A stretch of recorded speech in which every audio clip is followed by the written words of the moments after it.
நம்ம தம்பியோட பேர் பார்த்தீங்கன்னா கமலேஷ். காலையில் நம்ம மதுரை தியாகராஜா காலேஜில் படிச்சுட்டு ஈவினிங்கில் இந்த ஒரு ஸ்டாலை ரன் பண்ணிட்டு வராரு. பசங்களாம் படிச்சுக்கிட்டே பிஸ்னஸே பண்ணுறானுங்க. இந்த ஷாப்பை நடத்துகிற இந்த பையனோட ஏஜ் 19. ஸோ மதுரை தெப்பகுளத்தில் உள்ள இந்த டெசர்ட் சைட்டுன்ற கடைக்கு தான் நம்ம வந்திருந்தோம். இங்கே பார்த்தீங்கன்னா காலேஜ் ஸ்டூடெண்ட் சிங்கிளாக ரன் பண்ணிட்டு இருக்க இந்த ஒரு ஸ்பாட்டை போய் ட்ரை பண்ணி பாருங்க. அதனால தெப்பகுளத்தில் இருக்கிற என் வேஃபல் கடைக்கு தான் போவேன் அப்படின்னு சொல்லிட்டு. ப்ரோ இது வந்து உங்க சொந்த கடையா? ஆமா ப்ரோ, என்னோட சொந்த கடை தான். உங்களோட ஏஜ் எவ்வளோ ப்ரோ? 19 ப்ரோ. 19லயே சொந்த கடை வச்சிட்டீங்களா ப்ரோ? ஆமாங்க, தன்னோட 19 வயசு என்ன அப்படின்னா இந்த dessert side up. Hey guys, wait. நீங்கள் இப்போ ப்ரெசென்ட்டாக பார்த்துக்கிட்டு இருக்கீங்க, கொஞ்சம் பாசிட்டிவ் பார்த்து வந்துடுங்க. நான் கமலேஷ்.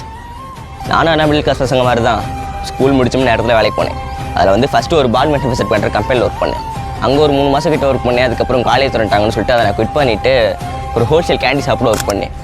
அங்கே வந்து எனக்கு என்ன வேலை இருக்குன்னா சாக்லேட்ஸ், நட்ஸு இது எல்லாத்தையுமே வந்து ஹோல்சேலர்லேருந்து ரீட்டைலருக்கு சப்ளை பண்ணுறது என்னோட ஒர்க்காக இருந்துச்சு. அதுக்கப்புறம் வந்து நான் அதையுமே குவிட் பண்ணிட்டேன், ஏன்னா ரொம்ப அலைச்சலாக இருக்கே அப்படின்னு சொல்லிட்டு. அதுக்கப்புறம் தெப்பகுளத்தில் அந்த குழந்தைங்கள ஆடுற பலூனில் ஒரு கொஞ்ச நாள் ஒர்க் பண்ணேன். அப்புறம் ஒரு வேஃபில் ஸ்பாட்டில் ஒர்க் பண்ணேன். அங்கே ஒரு 1 இயர் கிட்ட ஒர்க் பண்ணியுமே நம்ம பிஸ்னஸ் ஸ்டார்ட் பண்ணக்கூடாது அப்படின்னு தோணும்போது நான் அவங்ககிட்ட போய் ஃப்ரான்ச்சைஸி கேட்டேன்.